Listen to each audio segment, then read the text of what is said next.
नमस्ते ट्रेडर्स, मैं हूं करेश्वर। स्वागत है आपका अपने यूट्यूब चैनल समृद्धि कंसल्टिंग पे। तो आज मैं कम्युनिटीज एनालिसिस करूंगा दोस्तों, जिसमें मैंने गोल्ड में एक ट्रेडिंग अपॉर्चुनिटी ढूंढा है और सिल्वर में मैंने पिछले हफ्ते ही बताया था उसका कैसे फॉलो आउट हुआ ट्रेड का, वो देखेंगे। और उसके बाद मैं बताऊंगा दोस्तों, जैसे मैंने कल आपको प्रॉमिस किया था कि जो मेरे पिछले हफ्ते में ट्रेड्स हुए हैं, जो लूजिंग ट्रेड थे, वो मैनेज कैसे किए हैं मैंने, ताकि और मेरा नुकसान ना हो सके। तो उसके बारे में पूरा एनालिसिस करूंगा और ट्रेड बाय ट्रेड आपको एनालिसिस बताऊंगा। तो चलिए चार्ट्स पे चलते हैं और देखते हैं कमोडिटीज़ के बारे में। तो जैसे मैंने बताया दोस्तों, गोल्ड में एक ट्रेडिंग अपॉर्चुनिटी यहाँ पे दिख रही है। मैं थोड़ा डेली चार्ट्स पे जाता हूँ, आपको बताऊँगा। जैसे आपने देखा यहाँ पे जो ट्रायंगल था, एक मिनट दोस्तों,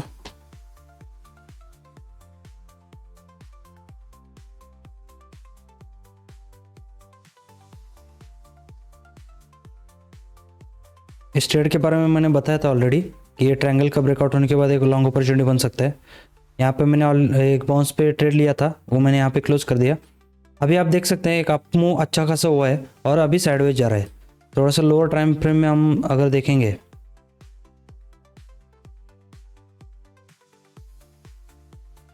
यहाँ पे आप देख सकते हैं, इसको फ्लैग एंड पोल भी बोल सकते हैं। ये पोल बनेगा और ये फ्लैग बनेगा। तो अच्छी चीज़ ये है कि फ्लैग साइडवेज चला गया है, ये थोड़ा डाउन ट्रेंडिंग वेज भी नहीं है, तो मतलब स्ट्रेंथ ज़्यादा है मूव में दोस्तों, क्योंकि सेल ऑफ हो ही नहीं रहा है।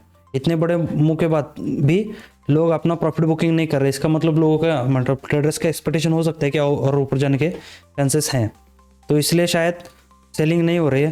क्योंकि यहाँ पे भी आप अगर सेलिंग का वॉल्यूम देखेंगे तो लगभग ना के बराबर है, रिलेटिव वॉल्यूम ना के बराबर है। तो आप यहाँ पे ध्यान दे सकते हैं ये ब्रेकआउट के बाद बारे में। तो ये ब्रेकआउट लेवल है 109749। ये गोल्ड मिनी का चार्ट है दोस्तों। अगर आपको गोल्ड में हायर लॉट साइज के गोल्ड में दिखाऊं तो उसका है 109840, तो इसमें 109749। तो यहाँ ये दो लेवल, मतलब ये दो प्राइस लेवल आप देख सकते हैं गोल्ड और गोल्ड मिनी में। तो ये एक ट्रेड अपॉर्चुनिटी बनता है दोस्तों। अगर दो प्रकार से हम इसको ट्रेड कर सकते हैं दोस्तों। ये अभी नीचे जाने की कोशिश कर रहे हैं। अगर यहाँ पे जाके एक बाउंस देता है, एक बुलिश कैंडल देता है हाई वॉल्यूम के साथ, तो यहाँ पे एक स्मॉल रिस्क एंट्री ले सकते हैं हम। फॉर एग्जांपल अगर मैं आपको दिखाऊं, यहाँ पे एक बुलिश कैंडल बनता है तो इसका क्लोज आप बाय कर सकते हैं, और इसका लो, जो रेंज का लो है ये, इसको आप स्टॉप लॉस रखिए। अगर ऊपर जाने के बाद और ब्रेकआउट होता है तो और ऊपर जाने से आपको और ज़्यादा प्रॉफिट हो सकता है। तो एक लो रिस्क एंट्री के साथ हाई रिवॉर्ड का आप ट्रेड यहाँ पे प्लान कर सकते हैं। या फिर दूसरा एक हो सकता है, यहाँ पे ऊपर जाके साइडवेज जाके एक ब्रेकआउट दे और ये ब्रेकआउट कैंडल को आप ट्रेड कर सकते हैं लो के, उस ब्रेकआउट कैंडल को लो को स्टॉप लॉस रख के। तो ये दो तरीके से आप ट्रेड कर सकते हैं। तो दूसरा कमोडिटी दोस्तों सिल्वर में ऑलरेडी मैंने एक दिया था आपको ट्रेड पिछले हफ्ते ही, जो कि मैं बोल रहा था कि ये साइडवेज जोन है। बाद में ये ट्रायंगल बन गया दोस्तों। ये साइडवेज जोन भी मैंने ट्रेड किया है, मैं दिखाऊंगा आपको कैसे मैंने ट्रेड मैनेज किया है वो। तो ये ट्रायंगल का ब्रेकआउट मैंने अभी ट्रेड किया है दोस्तों। ट्रेड ऑनगोइंग है, अभी क्लोज नहीं किया है, ट्रेड प्रॉफिट में ही है। तो देखते हैं दोस्तों, इसका मैं अपडेट दूंगा, लेकिन फिलहाल तो इसमें हाई रिस्क हो जाएगा दोस्तों एंट्री।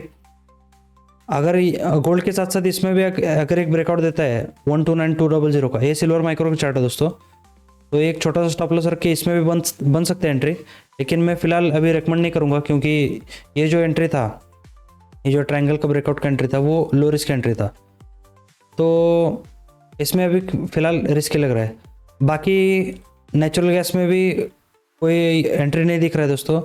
और अगर आप क्रूड ऑयल भी देखेंगे, इसमें भी साइडवेज ही चल रहा है। तो यहाँ पे कोई price action, important price action नहीं है कि आप ट्रेड ले सकें।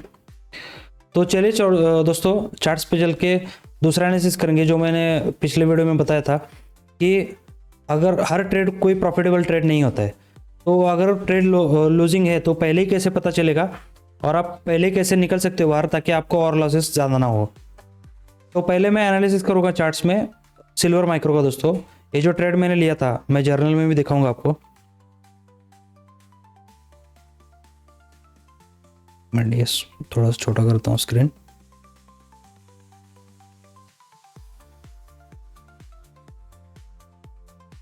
अगर आप यहाँ पे देखेंगे तो सिल्वर का मैंने ट्रेड लिया था, एक मिनट दोस्तों, सिल्वर का 8 सितंबर को मैंने बाय ट्रेड लिया, 2 ट्रेड लिए थे, थोड़ा 3 लॉट में मैंने 2 बार बाय किया था। वो ट्रेड सक्सेसफुल नहीं हुआ। वो प्राइस एंट्री था 125,949, जहाँ यहाँ पे मैंने मार्क भी किया है। यहाँ पे 15 मिनट चार्ट्स पे ट्रेड कर रहा था मैं ब्रेकआउट के लिए।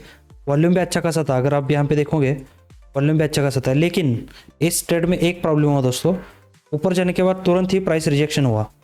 तो इसका मतलब ये था कि ऊपर सेलर्स थे और वॉल्यूम भी उस कैंडल का ज़्यादा था। तो एक इंडिकेशन था कि ऊपर सेलर्स है, इसलिए मैंने लगभग नियर बाय ब्रेक इवन पे अपना ट्रेड क्लोज कर दिया। जैसे आप यहाँ पे देख सकते हैं, मैंने यहाँ पे आपको मार्क करता हूँ, 8 सितंबर को मैंने सिल्वर माइक्रो का 125,947 पे, 1 मिनट क्लियर करता हूँ, 125,947 पे मैंने ट्रेड क्लोज कर दिया। तो इस तरह से आपको अगर रिजेक्शन मिल गया तुरंत ही ट्रेड एंट्री के बाद ही, ट्रेड एंट्री कैसे होती है दोस्तों, ये जो देख रहे हैं आप यहाँ पे मैंने ट्रेड एंट्री लिया है ऑलरेडी फ्राइडे को, तो फ्राइडे को नहीं थर्सडे को लिया है। तो इसमें आप यहाँ पे देख सकते हैं अच्छा खासा बुलिश कैंडल मिला है और फॉलोअप भी ऑन हुआ है। लेकिन यहाँ पे अगर आप देखेंगे तो फॉलोअप तो हुआ नहीं, लेकिन तुरंत ही कैंडल क्लोज हुआ है विद इन रेंज। तो एक बहुत बुरा इंडिकेशन होता है कि अगर आप बाय कर रहे हो और रिजेक्शन हो गया ऊपर की साइड पे, तो ये इंडिकेट करता है कि सेलर्स हैं कमोडिटी में, तो इससे आप निकल सकते हैं। तो ये था पहला ट्रेड दोस्तों। अगले ट्रेड है नेचुरल गैस के। यहाँ पे शुरुआत करूँगा मैं 9 सितंबर से।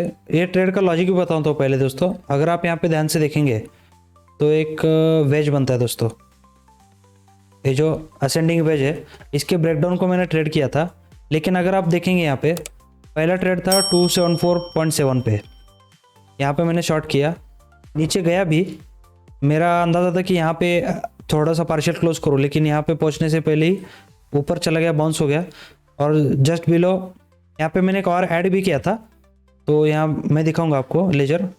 तो फिर से ब्रेक इवन के नज़दीक आने के बाद मैंने क्लोज कर दिया, क्योंकि अगर आप देखेंगे टाइमिंग 11:30 के आसपास था ये रात के। नहीं, 1 मिनट एग्जैक्ट दिखाता हूँ आपको।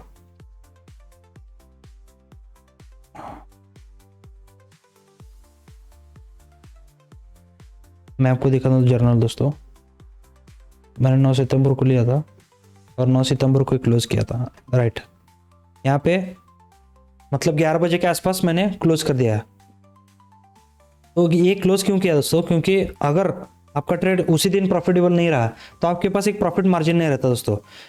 मान लो कल को मैंने यहाँ पे क्लोज नहीं किया होता और गैप अप ओपन हो गया था, तो मेरा लॉस बहुत बड़ा हो जाता। तो ये लॉस को बचाने के लिए आपको, अगर नियर ब्रेक इवन ही ट्रेड है या फिर थोड़ा सा बहुत कम प्रॉफिट है, तो आपके पास मार्जिन कम रहता है, सेफ्टी मार्जिन बोलते हैं उसको। सेफ्टी मार्जिन कम रहा तो आपको नुकसान होने के चांसेस ज़्यादा है अगर गैप अप ओपन हो गया शॉर्ट ट्रेड में। तो इसको बचाने के लिए मैंने वो ट्रेड उसी दिन क्लोज किया था। अगर मैं दिखाऊँ आपको लेजर, ये 9 सितंबर का लेजर है दोस्तों नेचुरल गैस का, जो मैंने बोला आपको 274.7 273.8 पे मैंने क्लोज कर दिया। तो ये 9 सितंबर का हो गया दोस्तों। अगर आपको अगले दिन में दिखाऊँ, और मैं पूरे आप अगर देखेंगे तो मैं कंप्लीटली शॉर्ट ट्रेड ही दिख रहा हूँ, लॉन्ग ट्रेड के बारे में सोच भी नहीं रहा था, क्योंकि ये जो अप ट्रेंडिंग वेज है उसका ब्रेकडाउन हुआ था। उसके लिए मेरा बायस था कि शॉर्ट साइड पे ट्रेड करूं। तो हर बार मेरा बायस करेक्ट हुआ है, क्योंकि प्रॉब्लम यह था कि टाइम मेरे साथ नहीं था, इसलिए मुझे ट्रेड क्लोज करने पड़े। अगला अगर ट्रेड दिखाऊं 10 सितंबर का दोस्तों, तो यहाँ पे मैंने 267 पे ब्रेकडाउन पे ट्रेड लिया था, लेकिन सक्सेसफुल नहीं हुआ और तुरंत ही रेंज के अंदर चला गया, इसलिए मैंने ट्रेड क्लोज कर दिया। इसका भी लॉजिक पहले ट्रेड के जैसे दोस्तों, अगर ब्रेकआउट सक्सेसफुल नहीं रहा और तुरंत रेंज के अंदर चला गया तो इसे ही क्लोज करना बेहतर रहता है। उस लॉजिक से मैंने वो भी ट्रेड क्लोज कर दिया। ये ट्रेड दोस्तों बहुत एक तकलीफ दे ट्रेड था। यहाँ पे मैंने ये जो रेंज का एक रेंज के सपोर्ट पे एक स्मॉल रेंज बनाया था, उसका ब्रेकडाउन पे ट्रेड किया था 265.2।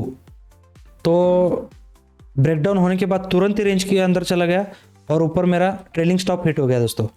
तो ये अनफॉर्चुनेट था कि यहाँ पे ट्रेलिंग स्टॉप हिट हुआ है, लेकिन ये ट्रेडिंग है दोस्तों, इसमें कुछ कर नहीं सकते। हमेशा ट्रेलिंग स्टॉप हिट करके नीचे ही जाएगा ऐसा नहीं होता। अगर ये ट्रेलिंग स्टॉप हिट हुआ और ऊपर जाने के भी चांसेस ज़्यादा थे, क्योंकि ये विद इन रेंज आ गया था फिर से, इसलिए मैंने ट्रेड क्लोज कर दिया। तो इस लॉजिक के हिसाब से एग्जीक्यूशन सही था लेकिन किस्मत ख़राब थी ऐसा बोल सकते हैं, क्योंकि बाद में नीचे आ गया। लेकिन फिर भी अगर आप देखेंगे तो नीचे आने के बाद कैंडल साइज छोटा होता चला गया और वॉल्यूम भी ड्राई हो गया था, तो सेलिंग में लोगों में इंटरेस्ट नहीं था, इसलिए बाउंस बैक भी किया है। तो इस तरह से आपको ट्रेड मैनेज करने हैं दोस्तों। हर ट्रेड प्रॉफिटेबल नहीं होता है। अगर आप ट्रेड मैनेज नहीं करेंगे और उल्टी दिशा में आपका ट्रेड चला गया तो आपके लॉसेस बढ़ते चले जाएंगे, और जो आपने प्रॉफिट कमाया था अच्छा खासा, आपका हार्ड अर्न मनी, वो भी वेस्ट हो जाएगा। इसलिए हमेशा आपको ट्रेड मैनेज करना बहुत ज़रूरी है। इस चीज़ को आप ध्यान में रखिएगा दोस्तों। तो ये था आज का शॉर्ट वीडियो दोस्तों, जिसमें आपने देखा गोल्ड में अपॉर्चुनिटी कैसे देख सकते हैं हम, और जो मैंने पास्ट ट्रेड लिए पिछले वीक के, उसमें मैंने कैसे ट्रेड मैनेज करना है और कैसे आपको भी मैनेज करना चाहिए अच्छी तरीके से। तो अगर आपको वीडियो पसंद आए तो ज़रूर लाइक कीजिएगा, चैनल को सब्सक्राइब कीजिएगा और अपने ट्रेडर दोस्तों को भी शेयर कीजिएगा। तो आज के वीडियो में इतने दोस्तों, मिलते हैं अगले वीडियो में। धन्यवाद।